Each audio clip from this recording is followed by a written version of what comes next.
Voilà, bonjour à tous, bienvenue pour cette capsule Un bout d'ailleurs chez vous. Aujourd'hui j'avais assez envie de vous présenter une bande dessinée qui est peut-être pas très connue. Bon, vous connaissez tous Alan Moore qui fait partie d'une sommité, hein, c'est un scénariste anglais qui a été ou est reconnu comme un des meilleurs scénaristes de la bande dessinée anglo-saxonne du XXe siècle.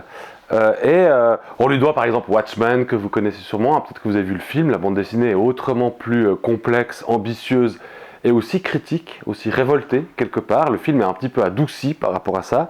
Il a aussi fait une sorte d'hommage à Lovecraft qui s'appelle Providence, qui est une bande dessinée aussi assez complexe. Mais je voulais vous parler de ce petit volume, qui est d'ailleurs la dernière bande dessinée qui a été faite par Alan Moore en 2013, qui s'appelle Neonomicon. Et Neonomicon, c'est quoi? En fait, à la base, c'est un jeu de mots, hein. Le titre est une sorte de jeu de mots, puisque dans l'univers littéraire de cet auteur américain du début du XXe siècle qui s'appelle H.P. Lovecraft, Howard Phillips Lovecraft, il y a un livre mystique, et on pourrait dire mythique, une sorte de livre légendaire, qui s'appelle le Necronomicon. Et ce livre-là permet d'invoquer des créatures, appelées les grands anciens, mais c'est une sorte de jeu littéraire, hein. Lovecraft écrit des nouvelles dans lesquelles il met en scène un livre qui aurait été perdu et qu'on retrouverait par-ci par-là, qui s'appelle le Necronomicon, et qui est évidemment un livre maudit, puisqu'il permet d'invoquer ces créatures particulièrement dangereuses qui s'appellent les grands anciens. Il s'avère qu'Alan Moore a fait dans ce petit volume, le Neonomicon, un jeu de mots. Il a fait un hommage à ce qu'est l'univers Lovecraftien et à ce que représente le Necronomicon. Ce qui est assez intéressant, c'est qu'il y a deux livres qui n'ont rien à voir avec Lovecraft a priori, qui ont repris le titre de Necronomicon. Il y a le premier portfolio de l'artiste suisse H.R. Giger, qui s'appelle Necronomicon, et puis il y a ce petit ouvrage, hein, cette graphic novel. Donc comment ça se passe dans cette bande dessinée? Vous avez une bande dessinée avec un trait très réaliste, hein, à la fois très réaliste et en même temps assez naïf comme ça a priori, ce qui est intéressant puisque ça va jurer avec une intrigue assez violente, hein. C'est pas du tout un livre pour enfants, c'est même pas une BD pour adolescents, c'est vraiment pour adultes et public averti.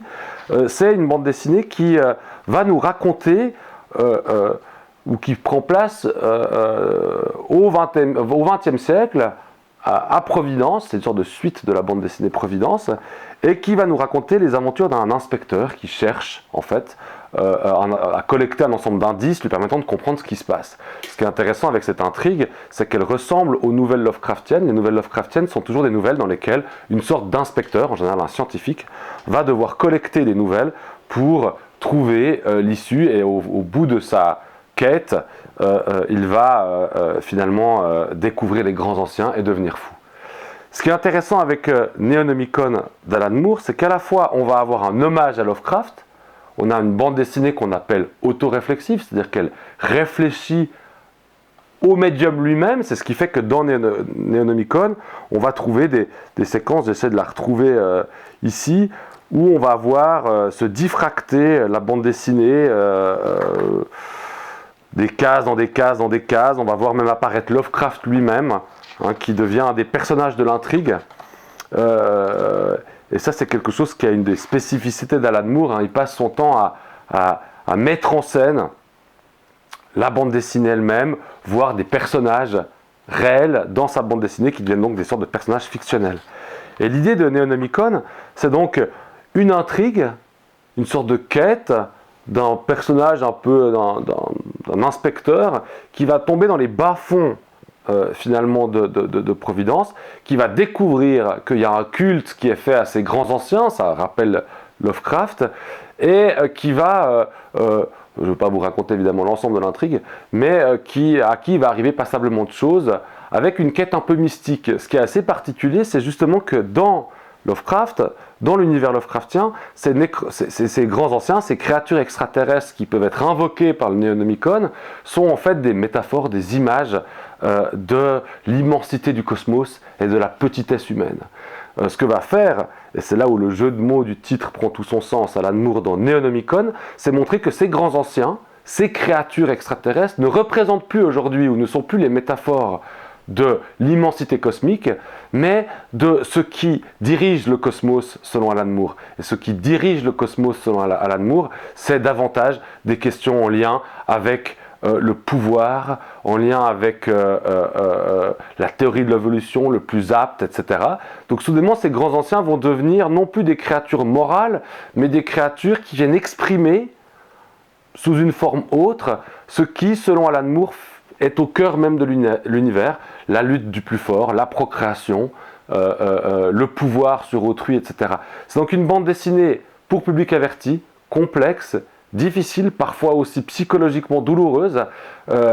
Il n'empêche qu'elle fait partie des grandes bandes dessinées, à mon avis, du 20e, 21e siècle, et que si vous aimez bien l'univers Lovecraftien, ou si vous le connaissez, vous ne pouvez que être surpris par le traitement à la fois littéraire avec le scénario d'Alan Moore qui est fait de cette bande dessinée, et en même temps graphiquement une sorte de contraste très fort, puisque le graphisme, comme je vous l'avais dit, l'illustration, enfin le dessin, est quelque chose qui est relativement naïf.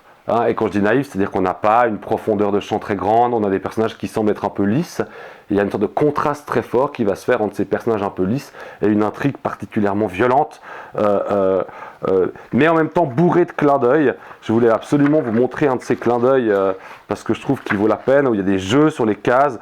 On va retrouver, voilà, je me suis dit que c'était un bon exemple ici, on va retrouver, je ne sais pas si vous voyez bien, un personnage ici qui est en train de descendre un escalier, et puis dans la case ici, on voit la case d'avant, celle-ci, et puis ici dans la case en haut à gauche, on va retrouver cette case-là. Il y a des sortes de jeux de cases, des cases dans des cases dans des cases, comme si Alan Moore représentait dans sa bande dessinée les différentes étapes. C'est une bande dessinée qui fait hommage à quelque chose d'autre, tout comme cette case reprend cette case-là, etc.